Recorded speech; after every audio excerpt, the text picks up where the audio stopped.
In the summer of last year, major protests erupted in Haiti as the government announced a sharp increase in fuel prices, forced to do so by an agreement with the International Monetary Fund that ended costly subsidies for petroleum products. After the suspension of the price hike and the Prime Minister's reluctant resignation, the country has returned to an uneasy calm, as if everyone were waiting for the next match that lights the fuse. For some U.S. Americans, these events have confirmed their view of Haiti as a country engaged in a permanent struggle for survival, and remarks made in the Oval Office, not too long ago, have only exacerbated such generalizations.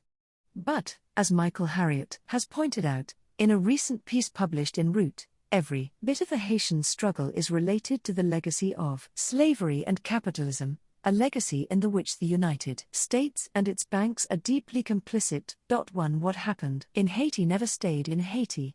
As this island paradise continues to suffer from foreign exploitation, it is worth confronting the continuing cultural and moral debt we owe to Haiti. And few other American cultural icons embody the complexity of that relationship more acutely than John James Audubon, 1785 to 1851. Perhaps the greatest American naturalist, brilliant chronicler of avian life in America, and creator of one of the most magnificent and expensive printed books ever made, The Birds of America, 1827 to 1838. Biographers have typically written about Audubon as if he had been, never mind the accident of his foreign birth, the archetypal American, keen-eyed, quick with his gun, a man at home equally in the forests of the American frontier and at his estate in New York, an efficient killer of birds as well as, when his art demanded it, their fervent advocate, a great artist as well as a canny entrepreneur. The Making of an American was the subtitle of the last popular recreation of Audubon's life. 2 John James Audubon was an immigrant, to be sure, but simplified accounts that refer to him merely as French omit a salient detail. Audubon was born Jean Rabine in 1785 in Les Cayes on the southern shore of Haiti, or Saint-Domingue, as that island's French colony was then called. He was the illegitimate son of the French sea captain and slave trader Jean Audubon and a French chambermaid who died within a year of his birth, Jeanne Rabine. My father had large properties in Santo Domingo, wrote Audubon later, even as he was trying his best to leave the precise circumstances of his birth unclear, by claiming, for example, that he was actually born during one of his father's visits to Louisiana. 3 Of course, Jean Audubon knew better. In his will, he called his son a Creole de Saint-Domingue. And John James himself knew better, too. Earlier this year, I spent some time looking through Audubon's books at the magnificent Audubon Museum in Henderson, Kentucky. In his personal copy of ornithologist Charles Lucien Bonaparte's American Ornithology, a supplement to Alexander Wilson's pioneering work on American birds, I found a note scribbled in the margins of Bonaparte's essay on the great crow blackbird, now better known as the boat-tailed grackle. The very bout de Petune's note, Audubon exclaimed next to Bonaparte's description of the grackle's song. 4 Audubon's marginal comment refers to the Creole name for the smooth-billed Ani, a black-plumed tropical bird that had captured the imagination of the early colonists, who thought that its song sounded as if it was saying "unpetty bout de Petune, a little roll of tobacco." 5 And Audubon was familiar with that name, because, as he stated proudly in the same note, he was JJA born in Santo Domingue, with the latter part of the phrase underlined, for good measure. It is not surprising that Audubon would have limited such a disclosure of his origins to the margin of one of his books.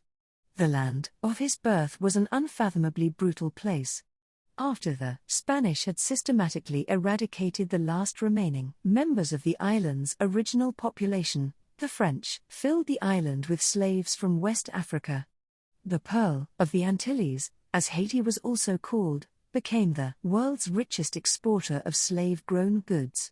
An estimated 1 million slaves died there during French rule, beaten, whipped, burned, raped, mutilated into submission and death. The air was thick with the suffering of people. The planters treated their slaves so badly that a French family, the Vincentiers, who relocated to Maryland after the rebellion, repeatedly got in trouble there with the local authorities. Eyewitnesses reported seeing, even from a distance, their various instruments of torture, stocks, whipping posts, and wooden horses or chevalets, as the Vincendiers would have called them. 6 An old French map made the year after the birth of Audubon shows his father's estate about a half-mile south of the southernmost tip of Étang Le Chaux, or Lake Le Chaux, about 8 miles north of the harbour of Les Cayes, wedged in tightly between the parcels of land owned by other planters. The map gives us a depressing sense of what happened to the landscape after the colonists had taken hold of it, sliced by the greed of men into bizarre rectangles and superimposed with the names of slave owners, a geography of fear and death.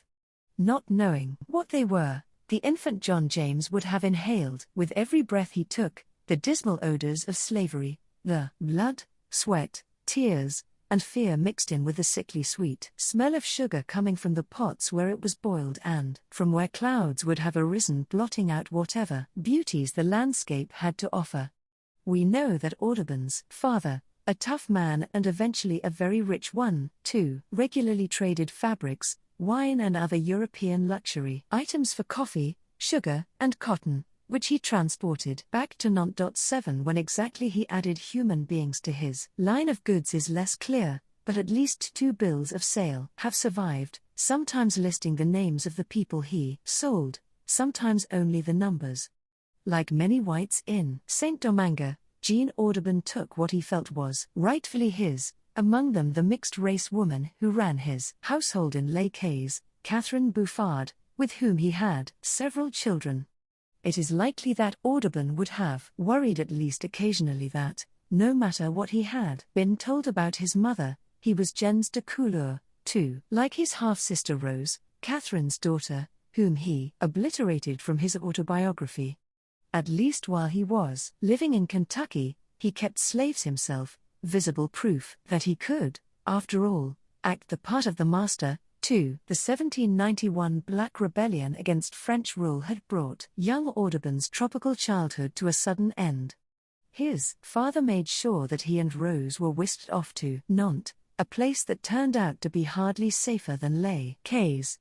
Between November 1793 and February 1794, Jean-Baptiste Carrier had thousands of suspected enemies of the Revolution drowned in the Loire River, the national bathtub, La Baignoire Nationale, as he jokingly called it. Audubon was raised mostly in the countryside, his education overseen by an indulgent stepmother, the childless Anne Moynet. His father wanted to make him a sailor, as he had been, but young Audubon, suffering from mal de mer, proved to be a dismal failure in the Naval Academy. Birds became a distraction for him early on. He admired, he said later, the beauty and softness of their plumage, the seasonal rhythms of their lives, some regularity in a life circumscribed by looming chaos around him. 9 Only one drawing from those years in France has survived, a lonely European goldfinch, sitting on a dead branch, pushed all the way on the upper left corner of the sheet, La Chardonneret, as Audubon notes below it. 10 One of Audubon's earliest memories, recorded in a brief autobiographical sketch, involved witnessing the murder, as he saw it, of a pet parrot named Polly by an ape the family kept. The incident happened, presumably, at the family's country estate near Nantes, La Gerbetière. Young Audubon went into hysterics, demanding that the man of the woods, as he referred to the ape, be punished, which the black servants, who he said had followed his father from Santo Domingo, refused to do. The ape was chained, the parrot buried, and young Audubon had to be tranquilized. Before we read this consciously crafted passage as an uncomplicated assertion of Audubon's identification with birds and rejection of animalistic brutality, we also need to remember that he wrote it at the end of a career during which he, the self-styled American woodsman, himself had killed thousands of birds for his art. In a revealing moment, Audubon once called himself a two-legged monster, armed with a gun. 11 In a sense, Audubon was that ape, too, and if the servants in his memory prefer the ape to the parrot, this reminds us that Audubon, the son of a servant, if not of, a black woman, himself struggled with his origins. In this complicated, racially inflected allegory, Audubon is both the fragile parrot and a mourner of the bird's demise, and her furry killer, both master and slave, black and white, New World and Old World, Haiti, France, and America all rolled into 1.12 in a curious, free-flowing entry he left, even closer to the end of his life. In one of his business ledgers, Audubon imagined a childhood he never had. The note, likely composed in the early stages of the dementia that would eventually kill him, is virtually incomprehensible, a stream of words written down to ensure himself that he still was in command of the English language. But some phrases he repeats, allowing the contours of a story to emerge. Wipe thyself, Audubon writes, and then repeats the word and its cognates a number of times. Wipe, wash, clean, bath, pure.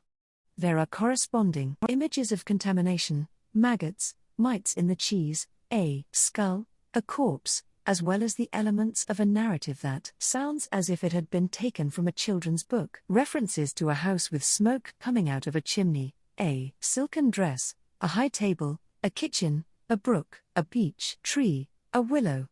Pilfer not, don't steal, an unknown voice says, as if a mother were admonishing a child, that is not nice. Wipe thyself. It is hard not to suspect a deeper personal significance behind Audubon's dream of a childhood in which things don't get stolen, in which the stains of one's origins can just be washed off. Source. When he was 18, Audubon fled once again. Seeking to avoid service in Napoleon's army, he took refuge at Mill Pond, a property his father had acquired in Pennsylvania. He became an American citizen in 1812, but his Caribbean beginnings stayed with him, the haunting beauty of the landscape as well as the unspeakable violence in which his father had been complicit. Some of Audubon's most enduring compositions seem infused with latent memories of where he had come from, the twisted bodies of his most magnificent birds, which seem so alive only because he had killed them first, as well as the lush, water-filled landscapes he or his assistants created as backgrounds. In his bird essays, published as ornithological biography between 1831 and 1839, Audubon would often include the Creole names of birds he had studied: papeblue for the indigo bunting, ortolan for the ground dove, cash for the American snipe, clou-clou for the telltale godwit, cap for the yellow-crowned night heron. His drawing of two yellow crowns perched on a rotting tree entwined with smilax, done in 1831, is an especially vivid example of Audubon's ability to make the dead come alive again. The adult male, in full spring plumage, craning his neck toward the young bird levitating above, is the epitome of excessive avian splendor. Its beak is open, as if it had just called out to its offspring. In the original watercolor, the three white plumes of the adult are pieces of thin white paper Audubon pasted in separately, an extra effort that goes well with the bird's penchant for showiness. But the world belongs to the young. The balletic pose of the immature bird on top signals almost royal indifference to the cares of those not just born yesterday. The landscape added by Audubon's printer Havel, a blue-gray ocean thinly streaked with white and the contours of an island in the back, serves as the appropriate backdrop for the young bird's nonchalance. This is the larger, freer, boundless world into which he will soon escape. Maria Martin, Audubon's go-to artist for splendid botanicals, drew the plant wrapped around the dead branches, Smilax pseudocina, also known as false china root, or bamboo vine, a coastal climber belonging to a large group of tropical and subtropical plants that is also well represented in Haiti, a genus Linnaeus had once named in honor of the nymph Smilax, who was turned into a brambly vine after falling in love with a mere mortal. 13 Praised for its medicinal properties, among other things, the root of the bamboo vine was supposed to cure syphilis, and its flavor, the Smilax in Audubon's composition, with its heart-shaped, inwardly curled leaves, winds its way only in the lower areas of the composition, precisely where the adult sits, leaving the young upstart rising high above the realm where things grow. bound for greater things. If this plate tells a story about liberating oneself from one's roots, in Audubon's representation of another Caribbean bird, we can perhaps read of a desire for a return to them. It is yet another island fantasy, but here comedy has given way to wistfulness. The American flamingo must have imprinted itself early on Audubon's infant memory. Ironically, it kept eluding his gun. Audubon drew his birds from specimens he had observed and then obtained himself, settling for skins procured by others only in emergencies. In the essay from Ornithological Biography accompanying the plate, Audubon speaks of his anxiety to procure flamingos and claims he saw a flock of them for the first time on May 7, 1832. Note the precise date he provides. This was, we would say today, a red-letter day for Audubon. He is so affected by the sight that he gives us one of these passages of lyrical excess that led Henry Wadsworth Longfellow, no innocent in the purple poetry department either, to call him a miserable writer. 14 But Audubon's attempt at fine writing suggests how deeply these birds affected him. As dim memories of his island birth came flooding back, it was on the afternoon of one of those sultry days, which, in that portion of the country, exhibit towards evening the most glorious effulgence that can be conceived. The sun, now far advanced toward the horizon, still shone with full splendor, the ocean around glittered in its quiet beauty, and the light fleecy clouds that here and there spotted the heavens, seemed flakes of snow margined with gold. Our bark was propelled almost as if by magic, for scarcely was a ripple raised by her bows as we moved in silence. The radiant sun, the shimmering ocean, clouds like snowflakes. Audubon is pulling out all the stops. Overwritten as this passage may seem, it serves a distinct purpose, which is to set the scene for the arrival of the flamingos, who, when they do come, move with the coordination of robots. Far away to seaward we spied a flock of flamingos advancing in Indian line, with well-spread wings, outstretched necks, and long legs directed backwards. But if the reader expects that such precise observations might in turn set the scene for the successful capture of one of these birds, this is not what Audubon provides. I followed them with my eyes, watching as it were every beat of their wings, writes Audubon. The birds were now, as I thought, within 150 yards, when suddenly, to our extreme disappointment, their chief veered away, and was of course followed by the rest. Audubon and his men wait for the flamingos to go around the quay and then circle back to them. Again, they are frustrated. Alas! The flamingos were all, as I suppose, very old and experienced birds, for on turning round the lower end of the quay, they spied our boat again, sailed away without flapping their wings, and alighted about 400 yards from us, and upwards of 100 from the shore, where neither boat nor man could approach them.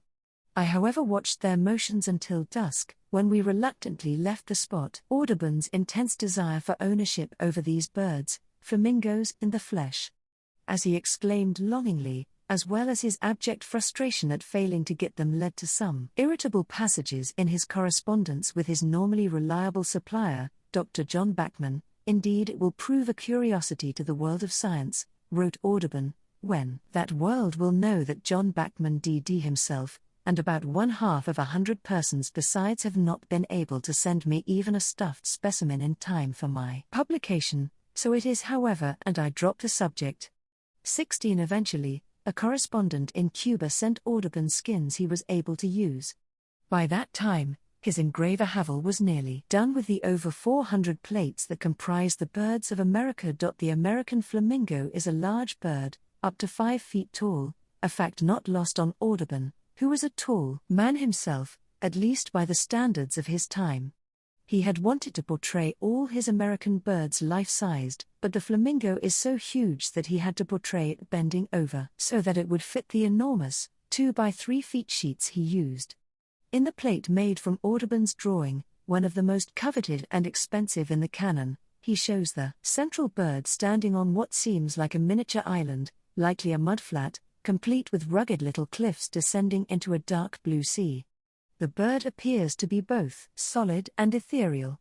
Its feathers are packed so tight, the result of many layers of pink pigment, that its body seems resilient, sturdy, and strong, an effective contrast with the fragility of the long, spindly legs. Audubon's watercolor had featured only that one bird, against a white background, with merely a hint of a shadow drawn in to reflect the animal's right leg.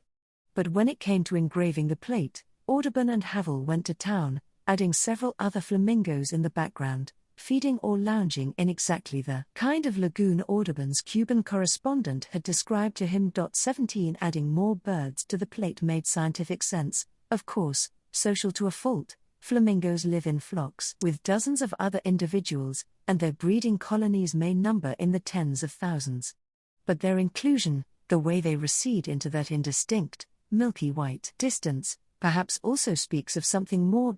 Audubon had come to Florida in a great measure for the purpose of studying these lovely birds in their own beautiful islands. 18. His search took him to the southernmost tip of the Keys, where the air was, as he wrote in an ecstatic essay, darkened by whistling wings. 19 In all that vast country where he had lived since the age of 18, whose birds he had devoted his life to recording, this was the place which lay closest to that first home he had ever known. Lake Hayes was a little more than 600 nautical miles away, both remote and achingly close, just like the flamingos he had been able to catch only in his art and not with his gun. Despite the immediate pull of the resplendent bird in the foreground, painted from a skin obtained in the Caribbean, it is this distance that still resonates, the fading figures in the back, leading our gaze over the flats and out, across the ocean to where it all began, Haiti.